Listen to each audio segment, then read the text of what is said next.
நண்பர்களுக்கு வணக்கம். கசாலி டிகோட் நிகழ்ச்சியில் இன்னைக்கு வந்து ஜியோ பாலிட்டிக்ஸில் வழக்கம் போல நமக்கு வந்து வளைகுடா சம்பந்தப்பட்ட ஈரான், இஸ்ரேல், அமெரிக்கா, அப்புறம் சவுதி அரேபியா இந்த மாதிரி இதோட அப்டேட்ஸ் வந்து கொடுத்துட்டு போகிறோம். காரணம் வந்து இந்த அப்டேட்ஸ் வந்து ரொம்ப ரொம்ப இம்பார்ட்டன்ஸாக இருக்குது. என்னென்னா தினந்தோறும் புதுசு புதுசாக வந்து செய்திகளும் அப்டேட்டாக இருக்குது. என்னென்னா கப்பலை தாக்குறாங்க, இடத்த அடிக்கிறாங்க, ஃபைட்டர் ஜெட் வந்து அடிக்கிறாங்க, அதாவது F-35 அடிக்கிறாங்க. அதுக்கப்புறம் வந்து சமாதானத்துக்கு தூது விடுறாங்க, இல்லை இவங்க போய் பேச்சுவார்த்தை நடத்துறாங்க இப்படின்னு பலவிதமானது. அப்புறம் சவுதி அரேபியா வந்து புதுசாக வந்து ஏதாவது ட்ரை பண்ணுறாங்க அப்படின்ற மாதிரி பலவிதமான செய்திகள் வந்துட்டு இருக்கு. இதோட தொகுப்பு வந்து இன்னைக்கு நம்ம பார்க்க போகிறோம். நான் கசாலி டிகோட்ஸ். உங்களுடைய ஆதரவு வழக்கம் போல் நீங்கள் வந்து like button, hype button and bell button இதை கிளிக் பண்ணி சப்ஸ்கிரைப் பண்ணாதவங்க சப்ஸ்கிரைப் செய்து நண்பர்களுக்கு தேவைப்படுறவங்களுக்கு பகிர்ந்து ஆதரவு தாருங்கள். நாம் இப்போ என்ன செய்யறோம்னா பொதுவாக வந்து நான் கலெக்ட் பண்ணக்கூடிய அந்த செய்திகளை வந்து முடிஞ்ச அளவுக்கு அந்த செய்தியை வந்து சைடில் வந்து போடுறதுக்கு முயற்சி பண்ணிட்டு இருக்கேன். என்னன்னா நம்ம வெறுமனே பேசுறத சில நாளில் வந்து நமக்கு ஸ்டூடியோ இல்லை, ஏதாவது பிரச்சனை அப்படின்னு சொல்லியாச்சுன்னா என்ன செய்வோம், ஃபோனில் எடுத்து அவசரமாக போடும். அப்போ வந்து அட்டாச்மெண்ட்லாம் கொஞ்சம் கஷ்டமாக இருக்கும், எடிட் பண்ணுறது கஷ்டமாக இருக்கும்.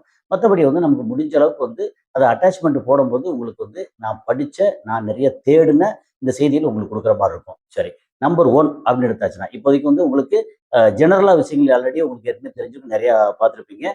இப்போ அமெரிக்காவும் இஸ்ரேலும் சேர்ந்து ஈரானை ஒரு 14 டேஸ் 14 நாளைக்கு தொடர்ந்து தாக்கி நிர்மூலமாக்கக்கூடிய திட்டம் அவங்க கையில் வச்சிருக்காங்க அப்படிங்கிற மாதிரி ஒரு தகவல் வந்தது. ஸோ அந்த அந்த தகவல் இருக்கு இல்லையா, அதில் என்னென்ன மாதிரி இவங்க வந்து இப்போ ஈரானோட இன்ஃப்ராஸ்ட்ரக்சர் இதெல்லாம் அழிச்சாங்கன்னா அவங்க எங்கெல்லாம் திருப்பி அடிக்கணும்னு சொல்லியிருக்காங்க அப்படின்ற மாதிரி தகவல் இப்போ ஒன்றொன்னா பேசுவோம்.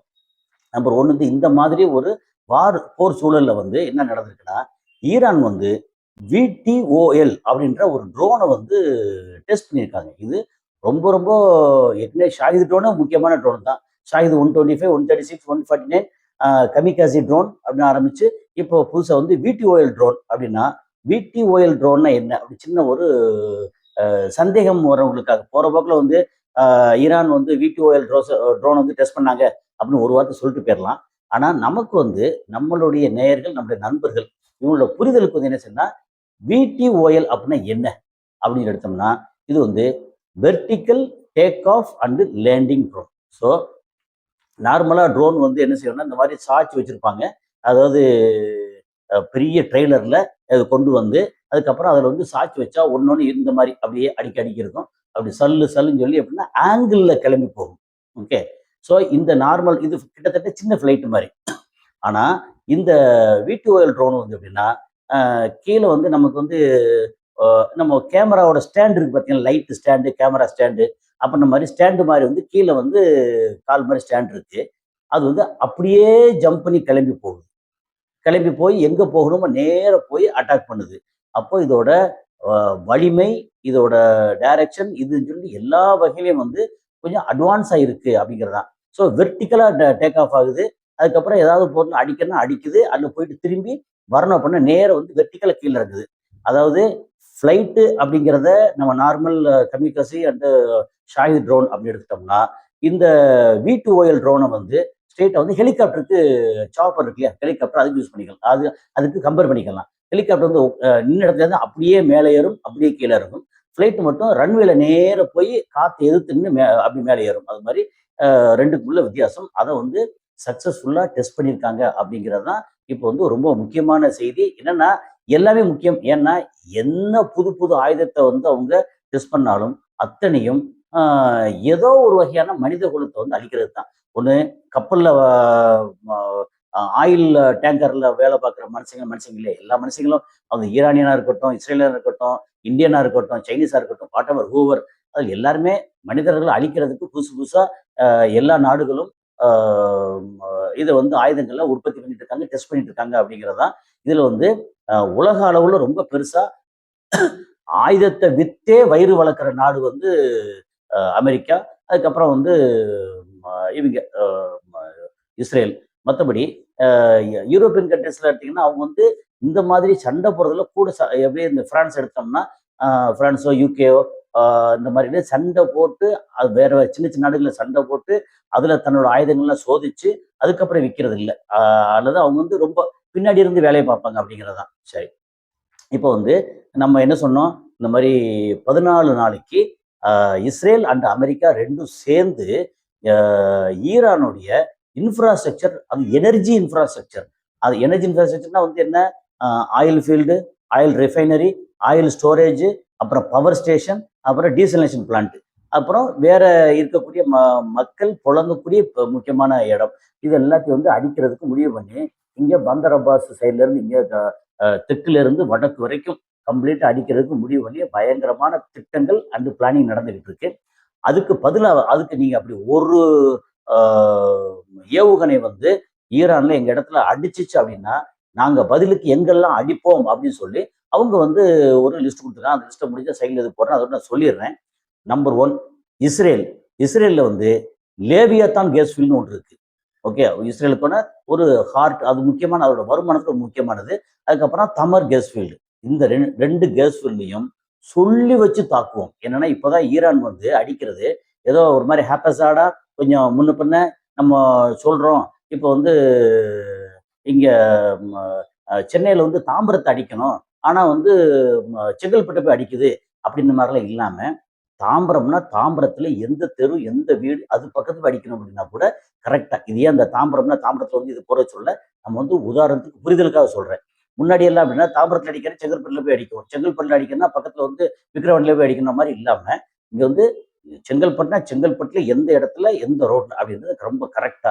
அப்ப அந்த அளவுக்கு வந்து இவங்க சொந்த சேட்டலைட்டா இருக்கட்டும் அல்லது சைனா ரஷ்யா சேட்டலைட்டா இருக்கட்டும் அந்த அளவுல ரொம்ப முன்னேற்றமா இருக்காங்க அப்படின்னால, அப்போ இஸ்ரேலோட Leviathan gas field, Tamar gas field இந்த ரெண்டு இடத்தை அடிக்கிறதா. அப்புறம் சவுதி அரேபியா வந்து Ghawar oil field and Khurais oil field. Okay, அப்போ இந்த ரெண்டு இடத்துலையும் இது கவார் குரேஷ்ங்கிறது வந்து மத்தியில் இருக்கு, ரியாத் சுற்றி பக்கத்துல இருக்க மாதிரி தெரியுது.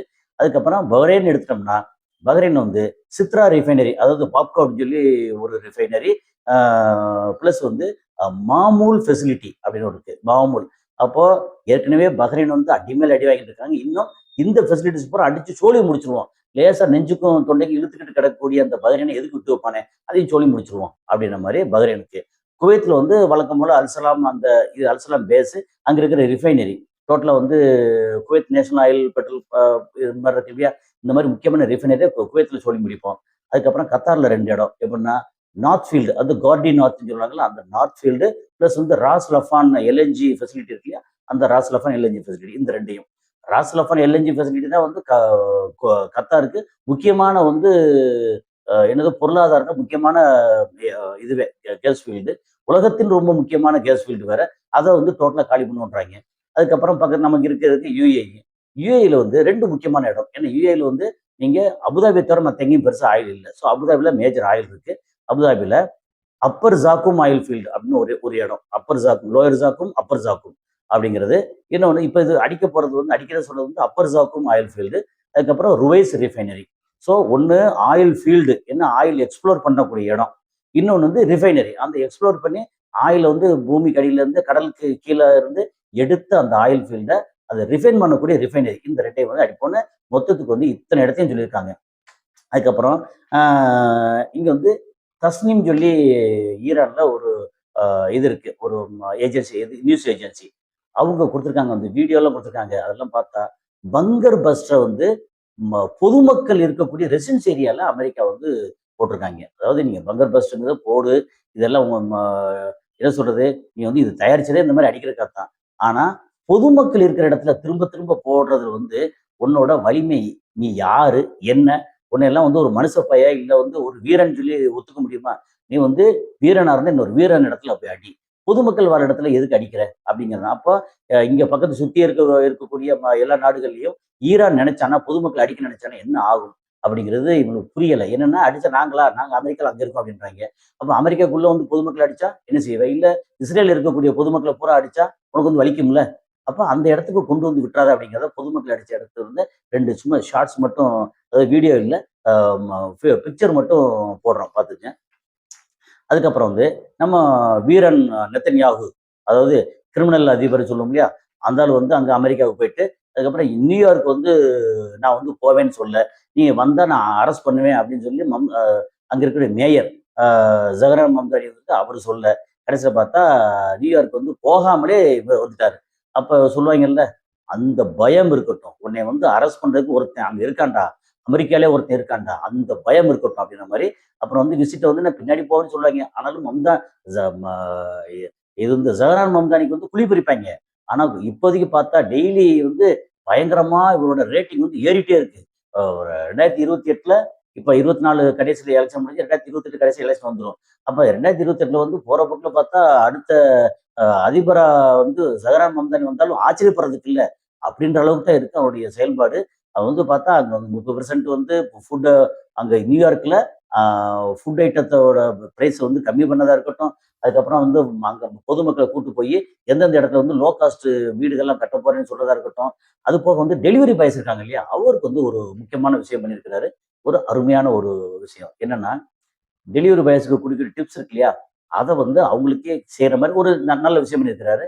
அதுல வந்து அவங்களுக்கு மொத்த டெலிவரி பாய்ஸுக்கும் கிடைச்சிருக்கக்கூடிய பெனிஃபிட் என்னன்னா, $105,000,000. அப்போ யோசிச்சு பாருங்க. $105,000,000 டெலிவரி பாய்ஸ்க்கு டிப்ஸா போயிருக்கு அப்படின்னா, அது எவ்வளவு பெரிய விஷயம். அந்த டெலிவரி பாய்ஸ் எல்லாம் வந்து கொண்டாட மாட்டாய்ங்க. அவ்வளோதான் எல்லாரும் ஊரே கொண்டாடுற மாரி தான் ஆயிரும் அப்படிங்கிறது தான். அதுக்கப்புறம் வந்து இங்க சென்காமோட முக்கியமான ஃபெசிலிட்டீஸ் இருக்கிற இடம் வந்து அ ஜோர்டான். ஏற்கனவே ஜோர்டான் அடி வாங்குனா ரொம்ப சொல்லிட்டு இருக்கோம். இப்போ வந்து ரொம்ப டான் அப்படின்னா அதிகாலை. அதிகாலையில ஓகே. அதிகாலையில இவங்க அடிச்சிருக்க அந்த மிசைல் வந்து அடிச்சிருக்க அடிய வந்து இங்க போட்டிருக்காய்ங்க. பயங்கரமா இருக்கு. ஜோர்டான்ல. அதாவது குவைத், ஜோர்டான் திரும்ப திரும்ப அடிச்சுட்டே இருக்காய்ங்க. அப்ப குவைத் என்ன சொல்றாய்ங்க, எங்களுக்கு எங்க மீது ஏவப்பட்ட எங்களோட முக்கியமான அந்த அரசர் தங்கியிருக்கக்கூடிய அரண்மனை, இது மேலெல்லாம் வந்த அ ட்ரோன்ஸ் எல்லாத்தையும் நாங்க வந்து தடுத்துட்டோம் அப்படின்னு சொல்லி குவைத் வந்து சொல்லியிருக்காங்க. அதுக்கப்புறம் வந்து பஹ்ரைன்ல பார்த்தீங்கன்னா, திரும்ப இவ்வளோ தூரம் பேசினதுக்கப்புறம் பஹ்ரைன்ல வந்து அ அ அல் ஜுஃபைர் அப்படின்னு ஒரு இடம். அதுல வந்து 3 மிகப்பெரிய எக்ஸ்ப்ளோஷன் நடந்திருக்கு இப்ப திரும்பவும். ஏன்னா திரும்ப திரும்ப பஹ்ரைன், குவைத், ஜோர்டான், இந்த பக்கம் சவுதி அரேபியா, அப்புறம் வந்து இந்த பக்கம் இங்க வந்து கஷிம் ஐலாண்டு, பந்தர் அப்பாஸ் சொல்லப்போனா. ஆனா இப்ப டெய்லி சொன்னா கூட டெய்லி வந்து புது புது அட்டாக், புது புது எக்ஸ்ப்ளோஷன் அப்படின்ற மாரி இருக்கு. ஸோ அத வந்து நான் வந்து அப்டேட் பண்றது தான். அதுக்கப்புறம் வந்து அ அமெரிக்கா வந்து ஒரு முக்கியமான வேலைய பார்த்துருக்காங்க. நாங்க வந்து ஈரானுக்கு உள்ளுக்குள்ள அ இன்வைட் பண்ணணும். அதாவது அ ம ப மிகப்பெரிய ஒரு ராணுவத்தோட சேர்ந்து கிரவுண்ட் இன்வேஷன் பண்ணணும். தரைப்படை வந்து உள்ள நுழையணும். அதுக்கு முன்னாடி என்ன பண்ணாங்க தெரியுமா? அ அவங்களோட அ மொத்த அமெரிக்காவோட ஸ்டாக், அதுக்கப்புறம் எக்கனாமிக், ஃபைனான்ஸ், அதோட அ கம்ப்ளீட் அசெட்ஸ் இருக்கு இல்லையா? எங்கெங்க வந்து அமெரிக்காவோட எக்கனாமிக் அசெட், ஃபைனான்சியல் அசெட் இருக்கு இல்லையா? அந்த அசெட், அவங்களோட யுஎஸ் ஸ்டாக் இது எல்லாத்தையும் ஜப்பானோட யென் அதோட வந்து மெர்ஜ் பண்றாய்ங்க. மெர்ஜ் பண்ணதுக்கப்புறம் போறாய்ங்களாம். அப்ப அடி வாங்குனா, நஷ்டம் உனக்கு, லாபம் எனக்கு அப்படின்ற மாரி அமெரிக்கா வந்து பிளான் பண்ணி இது பண்ணிட்டு இருக்காங்க. அது வந்து வேற வழி இல்லாம இவங்க ஒத்துக்கிறாங்களா? என்ன ஜப்பான் ஒத்துக்கிறான்னு தெரியல. ஆனா இந்த செய்தி வந்து பார்க்கும்போது, ஆ எப்படி அப்படின்னா, ஆ நல்லது நெறைய வருமானம் வந்தா எனக்கு, நஷ்டம் வந்தா உனக்கு அப்படின்ற மாரி இவங்க என்னோட வந்து மெர்ஜ் பண்ணியிருக்காங்க அமெரிக்கா அப்படிங்கிறது தான். அதுக்கப்புறம் இந்த சிபிஎஸ் நியூஸ் வந்து ஒண்ணு வந்திருக்கு. ஆ அ அந்த சிபிஎஸ் ஏற்கனவே சொன்னது தான். இங்க அ ஈரானோட எனர்ஜி இன்ஃப்ராஸ்ட்ரக்சர் இருக்கு இல்லையா? அத எல்லாத்தையும் அட்டாக் பண்றதுக்கு இவங்க வந்து ரெடியா இருக்காங்கன்னு சிபிஎஸ் நியூஸ் வந்து அந்த இதையும் நான் வந்து போடுறேன். இப்போ வந்து என்ன சொல்றாங்கன்னா திடீர்னு, சரி இப்போ ஈரான் வந்து ஹர்மோஸ் ஜலசந்தி இருக்கு இல்லையா? அதுல போற வர்ற கப்பலுக்கு வந்து டோல் வசூல் பண்றோம். மெயின்டனன்ஸ் நாங்க தான் பார்க்கணும்னு சொல்லி டோல் வசூல் பண்றாங்க இல்லையா? அது மாதிரி பாபல் மந்தீப்ல ஹவுதீஸ் வந்து டோல் வசூல் பண்ணுவாங்களோ? அப்படின்னு ஒரு செய்தி வந்தது. அப்ப அல் ஜசீரா வந்து ரொம்ப தெளிவா என்ன சொல்லியிருக்காங்கன்னா, இல்ல ஹவுதீஸ்க்கு வந்து இந்த மாரி டோல் வசூல் பண்ற ஐடியா இல்ல. என்னன்னா, நீங்க வந்து எல்லாரையும் நிம்மதியா இருக்க விடு. அமெரிக்கா வந்து இங்கேருந்து கிளம்ப சொல்லு. இஸ்ரேல் வந்து அப்படி வாய பொத்திட்டு அமைதியா இருக்க வச்சு, சண்டை போடாம ஒழுங்கா இருக்க சொல்லு. நாங்க அமைதியா இருக்கோம். எங்க வேலைய பார்க்குறோம். இல்லைன்னா, நாங்க வந்து இங்க கப்பல வந்து சவுதி கப்பல் யாரெல்லாம் எங்களுக்கு எதிரியோ, அவங்க கப்பல்கள அலோவ் பண்ண மாட்டோம். அவ்வளோதான். டோல் வசூல் பண்ற ஐடியா இல்ல அப்படின்னு சொல்லியிருக்காங்க. அது ஒரு நல்ல இதுதான். ஒருவேளை இவங்கள தூண்டி விட்டு, டோல் வசூல் பண்ணா என்ன அப்படின்னா, நாளைக்கு வந்து, அட ஆமால்ல, இங்க வந்து டோல் வசூல் பண்ணா என்ன அப்படின்னு நினைச்சாங்கன்னா, அவங்க வந்து உள்ள போறதுக்கு எனக்கு ஒரு 1,000,000 குடு. அதுக்கப்புறம் செங்கடல தாண்டி நேரா போயி சூயஸ் கால்வா போம்போது, அங்க ஒரு 1,000,000 வந்து எகிப்துக்கு குடு அப்படின்னு கப்பல் ப கப்பலோட சரக்கு போற விஷயம் இருக்கு இல்லையா? அது எல்லாமே ரொம்ப எக்ஸ்பென்சிவ் ஆகி போயிரும். அந்த ஐடியா வந்து இப்ப இல்லன்னு சொல்லியிருக்காங்க ஹவுதிஸ். நாளைக்கு வந்து என்ன ஆகுது, மாறினாலும் மாறலாம் அப்படிங்கிறது தான். அதுக்கப்புறம் ஏற்கனவே நான் வந்து பேசியிருக்கேன். இந்த மாதிரி லாக்ஹீட் மார்ட்டின் சொல்லி அமெரிக்க கம்பெனி இருக்கு இல்லையா? அதுல ஒரு 58.62 பில்லியன் ஒரு 5,500,000 கோடிக்கு வந்து அ இந்த இன்டர்செப்டார் மிசைல் அத அதுக்கு ஆர்டர் குடுத்ததா சொல்லியிருந்தோம். 1 வருஷத்துக்குள்ள 1000 மிசைல் குடுக்கணும் அப்படின்னு சொல்லி. அதே நேரத்தில ஏற்கனவே வந்து அவங்க F-35 ஃபைட்டர் ஜெட் வந்து ஆர்டர் குடுத்துருக்காங்க இல்லையா? அந்த ஆர்டர இதுவரைக்கும் இப்ப வந்து ஜூலை எண்ட் வரைக்குமே அவங்க வந்து கிட்டத்தட்ட 51 F-35 ஃபைட்டர் ஜெட்ட வந்து அமெரிக்காவுக்கு டெலிவரி பண்ணியிருக்காங்க. ஸோ F-35 ஃபைட்டர் ஜெட் வந்து ரொம்ப ரொம்ப முக்கியமானது அவங்களுக்கு. ஆனா அதுவுமே அங்க இங்கன்னு அடி வாங்குது. ஸோ அதனால அத தாண்டி வந்து அ ஆனாலும் அவங்களுக்கு சண்டைக்கு தேவைப்படுதுல்ல. ஸோ லாக்ஹீட் மார்ட்டின் வந்து பெரிய அளவுக்கு காச வந்து கொழிக்கிறாங்க அப்படின்னு அர்த்தம். இங்க சண்டைய போட்டுவிட்டு முக்கியமான ய ஒரு ஒரு 10, 12 யூதர்கள் கம்பெனி பணத்த கொழிக்கிறாய்ங்க. அதுக்கப்புறம் இவைங்க வந்து அ ட்ரம்ப் அண்ட் மருமகன், அவங்க குடும்பம் எல்லாம் சேர்ந்து அ crypto currency and share market அதுலலாம் போட்டு காச கொழிக்கிறாய்ங்க. அதுக்கப்புறம் அதெல்லாம் தாண்டி கடைசியில பார்த்தா இந்த ம இவனோட மருமகன் குஷ்னர் இருக்காப்ல, அவன் வந்து என்ன பண்ணிட்டாய்ங்க, இந்த FIFA வேர்ல்டு கப்ப வந்து பிரைவேட் ஆக்கணும் அப்படின்னு சொல்லி பிரைவேட் கம்பெனி எதுடா அப்படின்னு பார்த்து சுத்தி முத்தி பார்த்தா குஷ்னரோட கம்பெனி. அதெல்லாம் முடியாது அப்படின்னு சொல்லி அங்க ஒரு பெரிய சண்டை பிரச்சனை ஓடிக்கிட்டு இருக்கு அப்படின்னு சொல்லி அது ஒரு தகவல் வந்துகிட்டு இருக்கு. அதுக்கப்புறம் நம்ம வந்து யுஎஸ் செக்ரட்டரி இருக்காரு மார்க்கோ ரூபியோ. அவர் வந்து சொல்லியிருக்காரு, "எப்பாப்பா நீ வந்து எப்படி பார்த்தாலும் சைனாவோட சைனா, அமெரிக்கா சண்டை மட்டும் வந்துரவே கூடாது. அப்படி வந்துச்சுன்னா மொத்தத்துக்கும் சோலி முடிஞ்சுச்சு.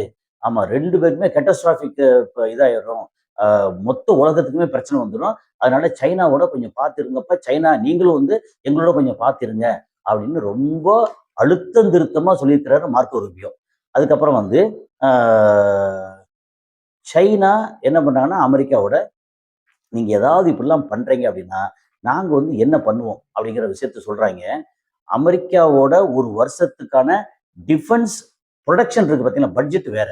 டிஃபென்ஸ் புரொடக்ஷன் அவங்க வந்து அ ம ஃபைட்டர் ஜெட்டா இருக்கட்டும், ட்ரோன்ஸா இருக்கட்டும், அல்லது மிசைல்ஸா இருக்கட்டும், அத தாண்டி சம்மந்தப்பட்ட நெறைய விஷயங்கள் இருக்கு.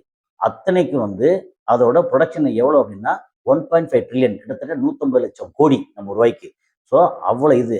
அவ்வளவுக்கும் தேவைப்படுறது வந்து சைனாவோட ரா மெட்டீரியல்ஸ் வேணும். ஏன்னா அந்த ரேர் எர்த் மினரல்ஸ் இருக்கு இல்லையா? அந்த ரா மெட்டீரியல் வேணும், கெமிக்கல் ப்ராசஸிங் வேணும், அப்புறம் மைக்ரோ எலக்ட்ரானிக்ஸ் அந்த சிப் இப்பெல்லாம் வேணும். ஸோ இது எல்லாம் சைனா வந்து டினை பண்ணுச்சு அப்படின்னா, அமெரிக்கா வந்து அவுட் ஆயிரும். அப்ப சைனா வந்து கரெக்ட்டா ஒவ்வொரு இடத்துல வந்து அப்படியே கொஞ்சம் கொஞ்சமா கழுத்த புடிச்சுக்கிட்டு இருக்காய்ங்க. அது என்ன ஆகப்போகுதுன்னு தெரியல. சரி, கடைசியா வந்து ஒரு விஷயத்தோட முடிச்சுருவோம். என்னன்னா, நம்ம துருக்கி வந்து ஒரு பெண்மணிய லேடிய அரெஸ்ட் பண்ணியிருக்கு. அந்த லேடி யாரு அப்படின்னா, டூயல் பாஸ்போர்ட். அவ வந்து இஸ்ரேல்ல குடியுரிமை இருக்கு. அதுக்கப்புறம் இங்க துருக்கியில குடியுரிமை இருக்கு. Dual passport. அவங்கள அரெஸ்ட் பண்ணியிருக்காங்க. ஏன் அப்படின்னா, அவங்க வந்து இஸ்ரேலோட மிலிட்டரி பெண்மணி. அப்ப நீங்க வந்து உளவு பார்க்க வந்திருக்கியா?